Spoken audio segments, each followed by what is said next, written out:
Hello guys and welcome to the match centre live, जहां बात करेंगे India versus England first test match के day 5 में क्या कुछ घटा है उसके बारे में पूरा पोस्ट मैच एनालिसिस करेंगे। हाईलाइट और ब्रेकिंग न्यूज़ यही है कि टीम इंडिया पहला टेस्ट मैच 5 विकेट से हार चुकी है 5 शतक लगने के बाद, जो कि बहुत बड़ा रिकॉर्ड था। बट हाँ, सही सुना आपने, टीम इंडिया बुरी तरीके से टेस्ट मैच हारी है क्योंकि फोर्थ इनिंग में 370 रन चेस करवा दिए इंग्लैंड को। बेस्ट बॉल मोड खेला उनने और बिना किसी रिस्क के चेस किया है इंग्लैंड ने। रन चेस कुछ भी फेवर में नहीं गया।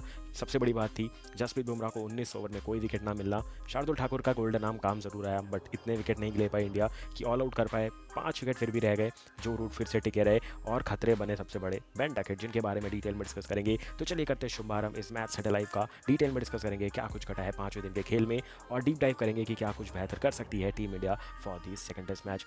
दिन की शुरुआत होती है बारिश के साथ, जहाँ पे मैं 3 घंटे पहले का अपडेट देख रहा था तो वहाँ बारिश हो रही थी। बेन स्टोक्स एंड टीम पहुँच चुकी थी बहुत पहले प्रैक्टिस करने के लिए। बेन स्टोक्स अपने प्रैक्टिस जर्सी में थे, छतरी लेकर के बैठे हुए थे। लग रहा था कि बहुत ज़्यादा ओवर कट हो जाएंगे बारिश में, बट वो भी नहीं हुआ। मैक्सिमम 45 मिनट्स का मैच जो था वो ख़राब हुआ बारिश में, बट वो भी रिकवर करवा लिया एक्सटेंडेड सेशन से अंपायर्स ने, तो वहाँ भी इंडिया को फ़ायदा नहीं हुआ। नुकसान ही नुकसान होता गया, जो कि सबसे बड़ा नुकसान आज हुआ था। दिलीप हमारे क्रिकेटर थे, दिलीप दोशी, आज उनका देहांत हुआ था। तो आज फिर से टीम इंडिया ने और इंग्लैंड टीम में ब्लैक बैंड पहना, तो नुकसान पे नुकसान होता चला गया। आज टीम इंडिया को पहला नुकसान दिलाया बेन डकेट और जैक रॉली की ओपनिंग पार्टनरशिप ने। 100 के ऊपर की पार्टनरशिप, 117 की ओपनिंग पार्टनरशिप हुई थी। टीम इंडिया को पहला विकेट मिल ही नहीं रहा था भाई, कहीं से लूप होल नहीं मिल रहा था। बहुत सॉलिड बल्लेबाजी हो रही थी दोनों तरफ से। जहाँ बेन डकेट कट पे कट मार रहे थे उनको रूम दिया जा रहा था, और जैक रॉली जहाँ कंफर्टेबल हो गए थे उनको वहाँ बॉलिंग हो रही थी। देखते ही देखते बहुत अच्छा कॉम्बिनेशन बन गया। बुमराह को विकेट नहीं मिला पहला स्पेल में, दूसरे स्पेल में बुमराह को विकेट नहीं मिला, और हमने सोचा हुआ है कि हम फोर्थ इनिंग में ज़्यादा बॉलिंग नहीं करवाएंगे। मतलब इंडिया की सेकंड इनिंग जो होगी बॉलिंग वाली, उसमें हम बुमराह से ज़्यादा बॉलिंग नहीं करवाएंगे। वही देखने को मिला। बुमराह को टाइम टू टाइम चेंज करना पड़ा, 3 से 4 ओवर के ही स्पेल देने पड़े। और उससे होता क्या है, उससे ये होता है कि फिर प्रसिद्ध कृष्णा आते हैं, 6 की इकॉनमी से पिटाई खाते हैं। सिराज बहुत इफेक्टिव नजर आए, बट उनने भी रन लीक किए। जडेजा की भी आज बहुत पिटाई हुई थी क्योंकि बेन डकेट उनको रिवर्स स्वीप स्लॉक स्वीप सब मार रहे थे और कोई ऑप्शन नहीं छोड़ रहे थे, तो वो बहुत बड़ा रिस्क बन गया टीम इंडिया के लिए। अपील बहुत हुई, बट एक भी डिसीजन इंडिया के फेवर में नहीं गया, जो सबसे बड़ी हाईलाइट थी। 3 ओडीआरएस इंडिया ने वेस्ट किए, कोई भी फेवर में नहीं गया, और वो बहुत जल्दी लूज कर गई थी टीम इंडिया। तो ये कुछ घटा था। उसके बाद अगर आगे बात करें तो बेन डकेट ने देखते ही देखते अर्शतक लगा दिया। फिर बारिश आती है, मैच कुछ देर के लिए रुकता ज़रूर है, बट फिर फटाफट से शुरू भी हो जाता है। लगभग 10 मिनट का ही ब्रेक होता है, बट फिर फटाफट से मैच शुरू हो जाता है। उसके बाद जो हाल फर्स्ट इनिंग में हुआ था इंडिया की बॉलिंग में, वही सेकंड इनिंग में हुआ, जहाँ पे बॉल का शेप बदल गया था। ऋषभ पंत, केएल राहुल, शुभमन गिल सब चाहते थे कि बॉल बदली जाए, बट नहीं बदली जा रही थी। जडेजा ने भी बहुत बार कंप्लेन की, बट एक अंपायर रेडी नहीं हो रहा था। दूसरा अंपायर रेडी हो गया, दूसरे अंपायर ने बॉल चेंज कर दी, तो जडेजा जाके उनके सामने सेलिब्रेट कर रहे थे कि फाइनली बॉल चेंज हो गया, बट उससे रिजल्ट बदला नहीं। बॉल चेंज ज़रूर हो गया, उससे फ़ायदा हुआ। शार्दुल ठाकुर को 2 विकेट फटाफट मिले, बट भाई सिराज कहाँ चले गए थे, बुमराह कहाँ चले गए थे, बीच में इनको एकदम से गायब कर दिया था सेकंड सेशन में। ऐसा लग रहा है कि इंडिया ने हार मान ली थी उसी समय पे, जब ना बुमराह दिख रहे थे पिच पे, ना सिराज को स्पेल दिया जा रहा था, सिर्फ शार्दुल ठाकुर दिख रहे थे, प्रसिद्ध कृष्णा डाल रहे थे और जडेजा बॉलिंग कर रहे थे। बस यही तीनों नजर आ रहे थे। एक तरफ से भी बॉलिंग नहीं करवाई गई सिराज से और बुमराह से, जो कि मेरे हिसाब से एक बहुत बड़ा कारण है हार का। ठीक है, आप बुमराह की स्ट्रेंथ को बचाना चाहते हो, उनका वर्कलोड मैनेज करना चाहते हो, बट सिराज आज अच्छे दिख रहे थे तो आप उनसे पुश करवा के बॉलिंग करवा सकते थे, क्योंकि हमारे पास सिराज का रिप्लेसमेंट है। हर्षित राणा है हमारे पास, आकाशदीप है हमारे पास, अर्शदीप सिंह है हमारे पास। स्पिनर चाहिए तो वाशिंगटन सुंदर है, स्पिनर एक और चाहिए तो कुलदीप यादव है। बहुत अच्छी बॉलिंग लाइनअप हमारे पास है। हमारे पास बुमराह का हमारा रिप्लेसमेंट नहीं है, तो आप उनको बचा के रख सकते हैं, उनको कंजर्वेटिव अप्रोच से रख सकते हैं, बट सिराज को फुल ऑन लगाना चाहिए था एक तरफ से, जैसे जडेजा को लगाया था, और मे भी रिजल्ट बदल जाता, क्योंकि थोड़े मतलब फर्स्ट इनिंग के कंपैरिजन में बहुत इफेक्टिव नजर आ रहे थे सिराज इस फोर्थ इनिंग में। और अगर आप भी अग्री करते हैं तो कमेंट सेक्शन में कमेंट करके ज़रूर बताइएगा। उसके बाद बॉल चेंज होती है, सिराज बहुत इफेक्टिव नजर आते हैं। थोड़ी गहमा गहमी यहाँ भी दिखती है, जो वर्बल डिंग डोंग बोलते हैं नवजोत सिंह से, तो वो देखने को मिला, बट ये फनी था, कुछ सीरियस नहीं था, कुछ सीरियस नहीं बोला गया। और थोड़ी मुझे कप्तानी में भी अंतर नजर आया शुभमन गिल के, जहाँ वो डिफेंसिव कप्तानी कर रहे थे, उन्हें पता था बेस्ट बॉल होने वाला है, तो उन्हें पहली मन बना लिया था मैं रन नहीं दूंगा। बट रन नहीं दूंगा का मतलब ये नहीं था कि आप चौके नहीं दोगे, आपने सिंगल डबल ओपन कर दिया, और उससे करते करते कब 200 बने, कब 250 बने, कब 300 बने, और कब 51 रन रह गए पता ही नहीं चला, क्योंकि बिना प्रेशर के इंग्लैंड ने रन चेज किया है। अगर बैस बॉल खेल के चेज होता तो हम मान सकते थे कि भाई धुआं धुआं कर दिया, धुआं उड़ा दिया इंग्लैंड ने, बट ईजी चेज हो गया। 8 ओवर बचे थे दिन के खेल में, तब जाके रन चेज हुआ है। 370 फोर्थ इनिंग में चेस करना मजाक नहीं है। इंग्लैंड ने एकदम मजाक बना के रख दिया टीम इंडिया की बॉलिंग का पहले ही टेस्ट में, और जो बहुत सारे अटकलें लगाई जा रही थी कि इंडिया 5-0 हार के आएगी, अब उस चीज़ को और आग मिल चुकी है, क्योंकि वो हो चुका है, 1-0 ऑलरेडी हो चुका है। 100+ की पार्टनरशिप होती है जैक क्रॉली बेन डकेट की। फाइनली जैक क्रॉली आउट होते हैं प्रसिद्ध कृष्णा की बॉल पे, और उसी ओवर में ओली पोप भी आउट हो जाते हैं। तो जल्दी जल्दी 2 विकेट गिरते हैं, इंडिया कम बैक करती है। बट एक घिसी पिटी कहानी फिर से, 11 कैचेस ड्रॉप किए गए हैं पूरे टेस्ट मैच के दौरान, जहां 5 ड्रॉप किए जायसवाल ने, 2 या 3 ड्रॉप कर दिए जडेजा ने, 1-2 ड्रॉप किए साई सुदर्शन ने, ऋषभ पंत ने भी 1-2 ड्रॉप किए। टोटल 11 से 12 कैचेस ड्रॉप करना मतलब आपने एक टीम को एक एक्स्ट्रा इनिंग दे दी। 10 विकेट होते 11-12 तो आपने कैच छोड़ दिए, कन्वर्ट नहीं किए चांसेस को। फील्डिंग थोड़ी ढीली थी, शार्दुल ठाकुर कहीं भी डाइव मार के स्लिप हो जा रहे हैं, जडेजा गुस्सा हो रहे हैं उनसे, ओवर थ्रोज हो रहे हैं। बहुत खराब फील्डिंग स्टैंडर्ड देखने को मिला हमें पहले टेस्ट मैच में। और रोहित शर्मा की बात आपको याद होगी, कोई भी गार्डन में घूमता नजर आया तो डैश डैश डैश डैश, यही होती है टेस्ट मैच में, प्लेयर्स हो जाते हैं फील्डिंग करते हुए। तो इसको एक्टिव रखने के लिए आपके पास एक सीनियर प्लेयर होना चाहिए जो डांट के रखे कि भाई हम लोग अटेंटिव नहीं रहेंगे, उसकी कॉल नहीं सुनेंगे तो हमें गाली पड़ेगी। ये सब सोच करके आप अटेंटिव रहोगे तभी आप सोचोगे कि मेरे पास कैच आ सकता है, कैप्टन मेरी तरफ कुछ भी बोल सकता है, बॉल कभी भी मेरे पास आ सकती है, कभी भी टॉप एज लग सकता है। तो अटेंटिव रहना ज़रूरी है। इस टीम में कोई भी सीनियर प्लेयर नहीं है, लग ही नहीं रहा था कि कोई टीम को एक साथ लेकर के चल रहा है, और इसी का नतीजा था इतने सारे कैचेस ड्रॉप हुए। अटेंटिवनेस नहीं थी, किसी का डर नहीं था, किसी को खौफ नहीं था, क्योंकि सब अपने मर्जी के मालिक बन के बैठे थे। मुझे तो ऐसा नजर आया पूरे टेस्ट मैच के दौरान। गौतम गंभीर भी खुश नहीं थे जिस हिसाब से कैचिंग हुई है। ऋषभ पंत का मैं मान सकता हूँ, विकेट कीपर है, सामने बैट्समैन का एज लगता है, इनर पैड लगता है, थाई पैड लगता है, इनर एज लगता है, आउटर एज लगता है, तो उनके पास ब्लाइंड स्पॉट है क्योंकि बैट्समैन सामने खड़ा है, उनको अचानक से दिखेगा नहीं कि बॉल टॉप एज लेके खड़ी हो गई है, उनका मैं समझ सकता हूँ। बट उसके अलावा सारे कैचेस इंटरनेशनल स्टैंडर्ड के थे, सारे कैचेस कन्वर्ट होने चाहिए थे, और अगर वो सारे कैचेस होते तो टीम इंडिया ने जो 471 बनाए थे पहले इनिंग में और जो 465 तक पहुंची इंग्लैंड, वो नहीं होता। इंग्लैंड 350 तक ऑल आउट हो जाती और सेकंड इनिंग में इंडिया फिर 450-500 का टोटल हो जाता, क्योंकि लीड बहुत अच्छी मिलती पहली इनिंग की, और फिर तो कहीं से इंग्लैंड का कमबैक नहीं होता। बट हमने कमबैक होने दिया, जहाँ अगर मैं अब भी गिनवाना चालू कर दूँ ना, बेन डकेट का पहली पारी में कैच छोड़ा, उन्होंने 62 बनाए।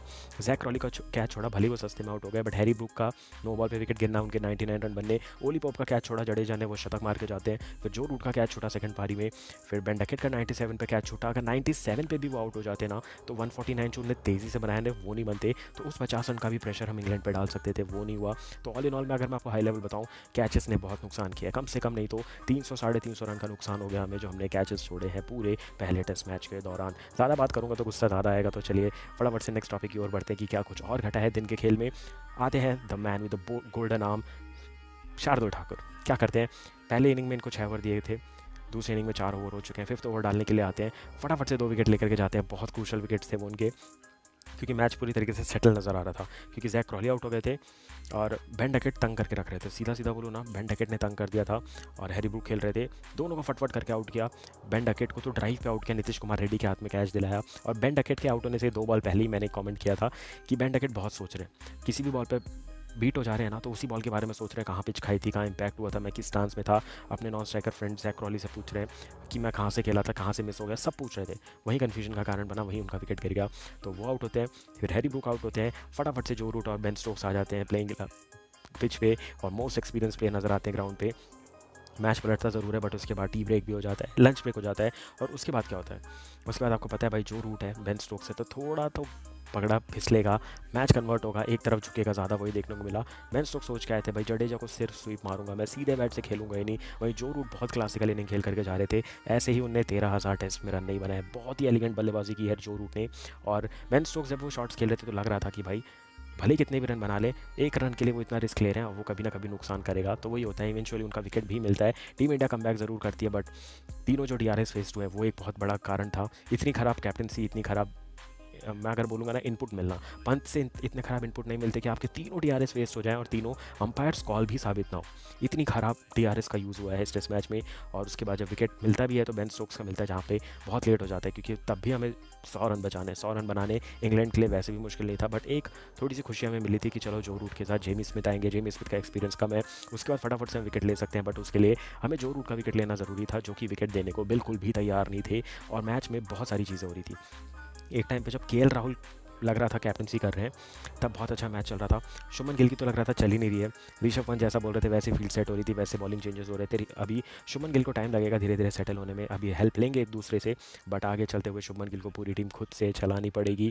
बहुत अच्छा स्क्वाड लेकर के गए हैं, बट उससे अगर परफॉर्मेंस नहीं आया तो यही रिजल्ट आने वाला है। बल्लेबाजी में भी बहुत सारे गैप थे, करुण नायर के रन नहीं बने, शार्दुल ठाकुर के बल्ले से रन नहीं बने, उन्हें बॉलिंग में ज़्यादा कॉन्ट्रीब्यूट नहीं किया, 2 विकेट ज़्यादा कॉन्ट्रीब्यूशन नहीं होता है। प्रसिद्ध कृष्णा ने 5 विकेट जरूर लिए, बट 6 की इकॉनमी, T20 नहीं है भाई, IPL में पर्पल कैप जीत के आए हो आप टेस्ट खेलने आए हो, आपको लाइन और लेंथ अच्छी डालनी पड़ेगी। और उसके साथ साथ सिराज पिटते जाते विकेट भले ही लेके जाते, बट पिटाई उनकी भी बहुत हो रही है। तो नेक्स्ट टेस्ट मैच में मैं 2 से 3 चेंजेस डेफिनेटली देख रहा हूँ। पहले नीतीश कुमार रेड्डी की एंट्री होनी चाहिए शार्दुल ठाकुर की जगह पे, और दूसरा मुझे बॉलिंग चेंज चाहिए, प्रसिद्ध कृष्णा या फिर सिराज की जगह पे हर्षित राणा या फिर अर्शदीप सिंह या फिर आकाशदीप, किसी को भी खिला लो चलेगा, बट इन दोनों को रिप्लेस करना पड़ेगा। टर्म्स एंड कंडीशंस अप्लाइड अगर बुमराह खेल रहे हैं तो। अगर बुमराह नहीं खेल रहे तो बुमराह की जगह ही रिप्लेसमेंट आएगा, उसके अलावा कोई रिप्लेसमेंट नहीं आएगा। और एक और रिप्लेसमेंट फिक्स हो सकता है, अगर एक और प्लेइंग 11 में चेंज हो सकता है तो मैं कुलदीप यादव को खिला दूंगा बर्मिंघम में, क्योंकि वहाँ भली स्पिन नहीं होती, बट हमने यहाँ पे देखा था चौथी पारी में अगर हमारे पास 2 स्पिनर होते तो शायद मैच सिचुएशन बदल सकती थी, जो कि इवेंचुअली हम नहीं बदल पाए इस टेस्ट मैच में। फिर होता क्या है, 50 से 40, 40 से 30, 30 से 10 रन कब बचते हैं पता ही नहीं चलता है। जो रूट अपना अर्शतक लगा देते हैं, शानदार पारी खेल करके जाते हैं, और जो रूट जो नाम है वही काम है, अपनी जड़ें फैला देते हैं और मैच को बदलने ही नहीं देते, पलटने का मौका ही नहीं देते। विनिंग शॉट आता है जेमी स्मिथ से, छक्का मार के वो मैच फिनिश करते हैं। 5 विकेट से इंग्लैंड ने टेस्ट मैच जीता है और 5 मैच की टेस्ट सीरीज़ में 1-0 से अजय बढ़त ले चुका है। अब 2 जुलाई से बर्मिंघम में होने वाला है टेस्ट मैच, जहाँ की पिच एंड कंडीशंस और भी खतरनाक होने वाली है। पहली बहुत बड़ी न्यूज़, जोफ्रा आर्चर जुड़ सकते हैं इंग्लैंड के स्क्वाड में। गसे किंगस्टन ऑलरेडी है उनके पास और रीस टोपली है उनके पास, तो आपको उम्मीद रखनी पड़ेगी कि वहाँ वो और बॉलिंग को स्ट्रॉन्ग करते हुए नजर आएंगे, क्योंकि ब्रेंडन कार्स ने अच्छी बॉलिंग की है, जॉश टंग ने भी अच्छी बॉलिंग की है। दोनों में से मेंटेन हो गया तो दोनों खेलेंगे, बट क्रिस वोक्स ज़्यादा टेस्ट मैचेस नहीं खेलते हैं, तो उनको एक मैच का रेस्ट मिल सकता है। वरना शोएब बशीर तो खेलेंगे ही खेलेंगे। उनके पास रेहान अहमद का एक ऑप्शन है जिनको अपने स्क्वाड में ऐड कर सकते हैं एज एन स्पिनर। उसके अलावा बैटिंग में कोई चेंज नहीं दिखेगा इंग्लैंड की तरफ से, सब दिखेगा तो वो दिखेगा पिच में। भाई यहाँ बहुत स्लो ड्राई पिच दिख गई थी, वो अब आपको बर्मिंघम में नहीं दिखेगी। पिच कहाँ पे, ग्राउंड कहाँ पे, कुछ समझ नहीं आएगा आपको। और जो 5 शतक यहाँ बन गए ना, जो बर्बाद हो चुके हैं पूरी तरीके से, अब वो आप तरसों के एक रन के लिए बर्मिंघम हो जाए, लॉर्ड्स हो जाए, फिर एजबेस्टन हो जाए और मैनचेस्टर हो जाए, आप हर पिच पे रनों के लिए तरसने वालों मैं आपको अभी बता दूं, क्योंकि यही एक पिच थी जहाँ आपको रनों की लूट मची हुई थी। अब इंग्लैंड आपको जीने का मौका नहीं देगा। भले आपके पास सामने स्टुअर्ट ब्रॉड और जिमी एंडरसन नहीं दिख रहे हैं, बट इंडिया भी नई टीम है। इंग्लैंड भली बॉलिंग में थोड़ी इनएक्सपीरियंस है, बट इतनी तो है कि भाई टेस्ट मैच जीत के निकाल ले गई है। और बहुत सारी गलतियाँ, मैं गलतियाँ कहाँ से शुरू करूँ गिनवानी। 430 पे 3 से 471 पे ऑल आउट होना, फिर उसके बाद 333 पे 3 होने के बाद 364 पे ऑल आउट हो जाना, कहीं से भी ये जस्टिफाइबल नहीं है कि आपकी बैटिंग कोलैप्स ऐसा कैसे हो सकता है। दूसरी चीज़, बुमराह पे ओवर डिपेंडेंट होना। जडेजा सीनियर मोस्ट बॉलर हैं और इकलौते अपने सेकंड इनिंग में उन्होंने अच्छी बॉलिंग ज़रूर की। पहली इनिंग में इकॉनमी अच्छी थी, बट ऑल इन ऑल आप 2 प्लेयरों से मैच नहीं जीत सकते। बार बार बोल रहा हूँ, test match is the real test, जो कि टेस्ट करवाता है हर प्लेयर को। और यहाँ पे इंडिया को कुछ ना कुछ बहुत जल्दी सोचना पड़ेगा, क्योंकि नया एरा है, यंगिस्तान है, जेन ज़ी है, बट जल्दी इवॉल्व करके कुछ ना कुछ लाना पड़ेगा सेकंड टेस्ट मैच में। नवजोत सिंह सिद्धू हो गए, वरुण एरन हो गए, देन हनुमा विहारी हो गए, अनंत त्यागी, जितने भी कमेंटेटर्स थे, संजय मांजरेकर थे, सब गुस्सा हो गए थे जिस हिसाब से 5 शतक बर्बाद हुए। मैं भी काफ़ी ज़्यादा नाराज़ था कि 5 शतक मिस किया हमने, मतलब सोचो 5 सेंचुरी हमने बर्बाद जाने दिया पहले टेस्ट मैच में। 5 टेस्ट मैच के बाद आप टेस्ट मैच हार ही नहीं सकते यार। आपने इंग्लैंड से ज़्यादा सेशन जीते टेस्ट मैच में, फिर भी आप टेस्ट मैच हार जाते हो। और शुभमन गिल का मैंने पोस्ट मैच इंटरव्यू भी देखा, नाराज़ ज़रूर थे। पहला टेस्ट मैच हारना वैसे भी किसी कैप्टन के लिए अच्छी शुरुआत नहीं होती है, बट उनके कंट्रोल में जितनी थी उन्होंने पूरा ट्राई किया। नई टीम है, पहले टेस्ट मैच में जितना एफर्ट दिया जा सकता था दिया गया है। 90% यहाँ पे टेस्ट मैच का काम हो चुका है। अगर मैं बता दूँ तो जितने रन बनने थे वो यहाँ बन चुके हैं। अब यहाँ से आपको रन कम बनते हुए दिखेंगे, विकेट ज़्यादा लेती हुई नजर आएगी टीम इंडिया, क्योंकि अब कंडीशंस बॉलिंग फ्रेंडली होने वाली है आगे टेस्ट मैचेस में। तो मैंने तो स्कोर लाइन पहली बोल दी थी कि टीम इंडिया 3-0 से ये टेस्ट सीरीज़ हारने वाली, मतलब 2 टेस्ट मैचेस ड्रॉ करने में कामयाब हो जाएगी। इंग्लैंड 3-0 से ये सीरीज़ जीतेगी और मैं इंडिया को बहुत तगड़ा चैलेंज दे रहा हूँ। एक टेस्ट मैच जीत के दिखा दूँ, मैं मान जाऊँगा भाई, क्योंकि मैंने बोल दिया विराट और रोहित के बिना ये टीम अभी भी बहुत यंग है, बहुत ही ज़्यादा नौसिखिया टीम है। बहुत समय लग सकता है टीम इंडिया को पहला टेस्ट जीतने के लिए अवे सीरीज़ में। तो होम सीरीज़ होती तो मैं बोल देता कि भाई चलो 3-2 से जीत जाएंगे, 4-1 से जीत जाएंगे, बट ये अवे सीरीज़ है, नई टीम है। गौतम गंभीर पे और प्रेशर आ गया है क्योंकि सीनियर प्लेयर जा चुके हैं। अश्विन चले गए, विराट चले गए, रोहित शर्मा चले गए, जडेजा को आपको खिलाना है कि कुलदीप को खिलाना है। पूरे नए बॉलिंग लाइनअप है, आपके पास शमी नहीं है। बैटिंग में आपके पास नए नए प्लेयर है, साई सुदर्शन है, करुण नायर है, नीतीश कुमार रेड्डी, किसको आप खिलाओगे। और ओपनिंग हमारा सेटल्ड है, सिर्फ जायसवाल और केएल राहुल। तो बहुत सारे सवाल हैं और ये प्रॉब्लम क्रिएट होने वाली है। अगर team India 2 test matches draw भी करने में कामयाब हुई ना, तो मैं मान जाऊँगा कि भाई टीम इंडिया ने अपना काम कर दिया, क्योंकि इस टीम से जीतना, इंग्लैंड में जाके जीतना बहुत मुश्किल होता है, क्योंकि हम ज़माने हो गए 2007 में सीरीज़ जीते थे इंग्लैंड में, उसके बाद से नहीं जीत पाए हैं। ये तो यंगिस्तान है।